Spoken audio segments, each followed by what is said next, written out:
Finger print రాకూడదు.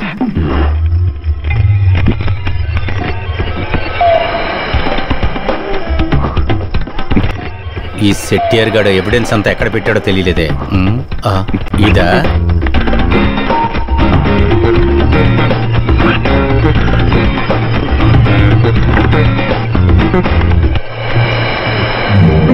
కాస్త ఆగండి.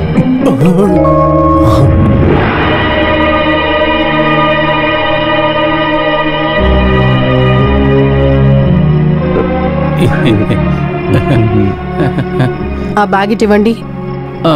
బ్యాగు సపోజ్ ఇక్కడ నేను లేని సమయంలో అదే నేను లేని టైంలో దొంగోడు వచ్చాడనుకో, సేతులక్ష్మి ఎలా రియాక్ట్ చేస్తున్నావో నేను తెలుసుకున్నాను. నువ్వు పాస్ అయిపోయావు. ఈ అర్ధరాత్రిలో నేను ఇంత మసి పూసుకొని వచ్చినా నువ్వు దాన్ని కనిపెట్టావు చూడు. నువ్వు చాలా బ్రిలియంట్వి. పోలీస్ డిపార్ట్మెంట్లో ఉండే కొందరు ఎఫిషియెంట్ డిపార్ట్మెంట్లో ఉండేవాళ్ళు మాత్రమే ఇటువంటి అలర్ట్నెస్ నేను చూశాను. I am proud of you Sethulakshmi. I am proud of you my wife. Keep it up, keep it up. Good night. నేను ఒక ఇన్స్పెక్టర్ అయి ఉండి కూడా నలుపు పూసుకొని కూడా దొరికిపోయాను.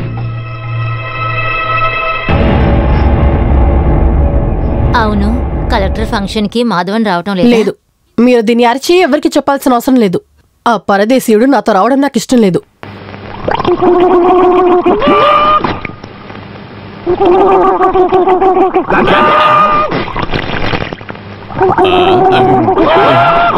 నేను గుడ్డుతుండే వీడేంటి కోళ్ళగా కూస్తున్నాడు?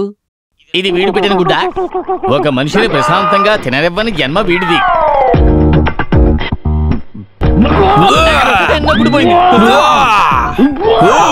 ఇలా వాంతి చేసుకుంటున్నావు? గోవింద మామయ్య, నేను తండ్రి కాబోతున్నాను. ఓరి దేవుడా, ఇలా కూడా జరుగుతుందా? ఇంకా నయం పెళ్లి చేసుకోకపోవడం మంచిదైంది. ఏదైనా సిజేరియన్ అయ్యిందంటే అమ్మో.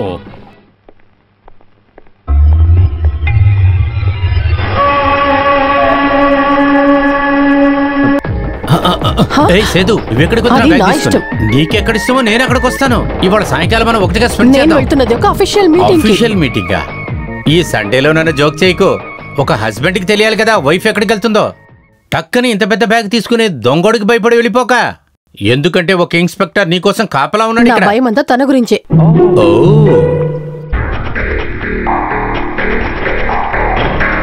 ఈ ఎవిడెన్సెస్ ని కాపాడడానికి నా ఇంటికన్నా మీ ఇల్లే చాలా సేఫ్ గా ఉంటుంది. ఇప్పుడు ఈ ప్రపంచంలో నేను భయపడేది ఒకే ఒక వ్యక్తికి. అది సరే, మీరు ఇక్కడ మాట్లాడుతున్నారా? కింద అందరూ వచ్చారు, ఫంక్షన్ షురూ అవబోతుంది. మీ హస్బెండ్ రాలేదా? లేదు, నేను ఇక్కడికి వస్తున్న విషయం కూడా తనతో చెప్పలేదు.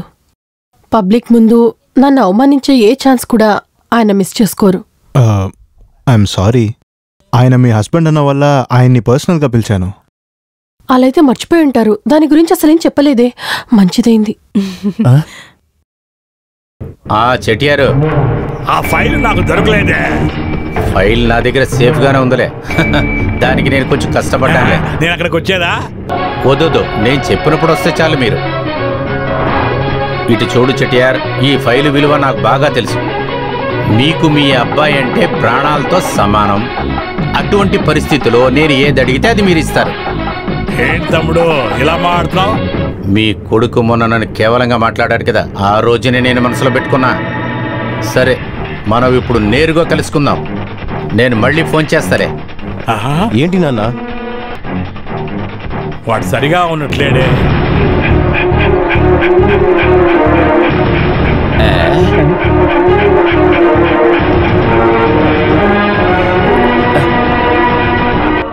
సార్ ఏంటి సార్ డాగ్ స్క్వాడ్ తో? నిన్న కలెక్టర్ ఇంట్లో దొంగతనం జరిగింది. అందుకే పోలీస్ డాగ్ వాసన చూసి ఇక్కడికి వచ్చింది. ఎక్కడ? ఏంటిది? ఏంటి?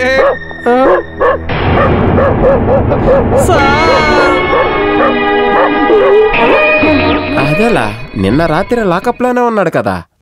కలెక్టర్ గారింట్లో ఎలా దొంగతనం చేసుంటాడో.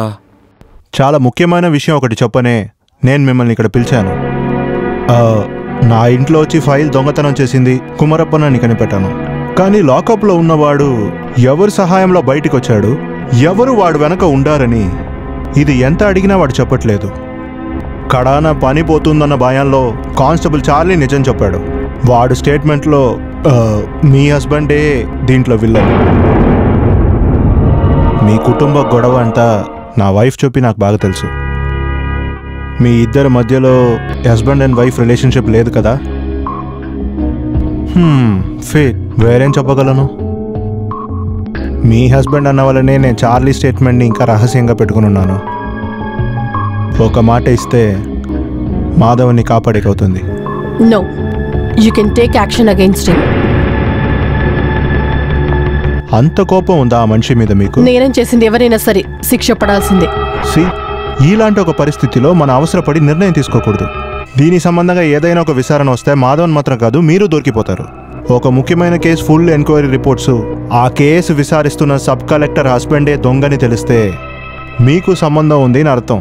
తర్వాత మీడియా, పబ్లిక్, క్వశ్చన్స్ అని చాలా విషయాలు ఫేస్ చేస్తారు.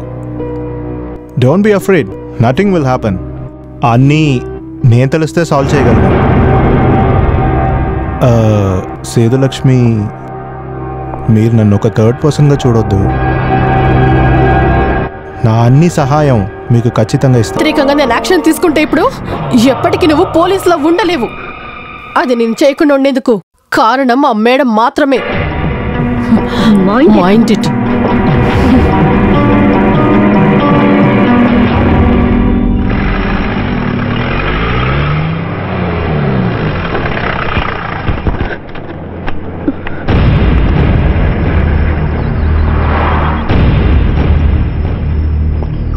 ఏంటి పెట్టి తీసుకుని వెళ్తున్నావు?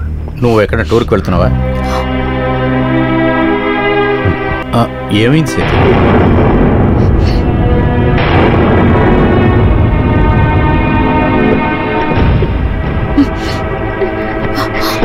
సేతు,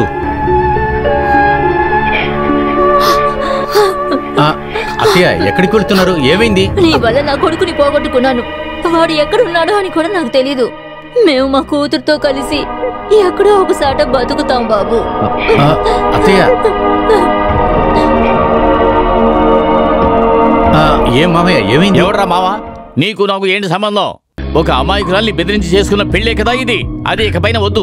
ఒక ఆడది ఎంత భరించాలో అంతా భరించింది. ఇక అది వీలు కాదు. మేం ఊరికి వెళ్ళిపోతున్నాం. దానికి ఇప్పుడు ఏమైంది? నువ్వున్న ఈ ఇంట్లో ఉండడానికి కూడా తనకి భయంగానే ఉంది. డబ్బు కోసం ఏ పనైనా చేయడానికి సిద్ధపడే క్రిమినల్వే కదా నువ్వు. ఇప్పుడు దానికి నేనేం చేయాలి? భర్త గౌరవ మర్యాదలు చూసుకునేవాడైతే పెళ్ళంతో ఎవడైనా తప్పుగా బిహేవ్ చేస్తే చూస్తూ ఊరుకోడు. ఇదంతా నీతో చెబుతున్నాను చూడు. నీకు చెప్పి ఏంటి ప్రయోజనం? మర్యాదగా చెప్పు. చెప్పు, ఏం జరిగింది?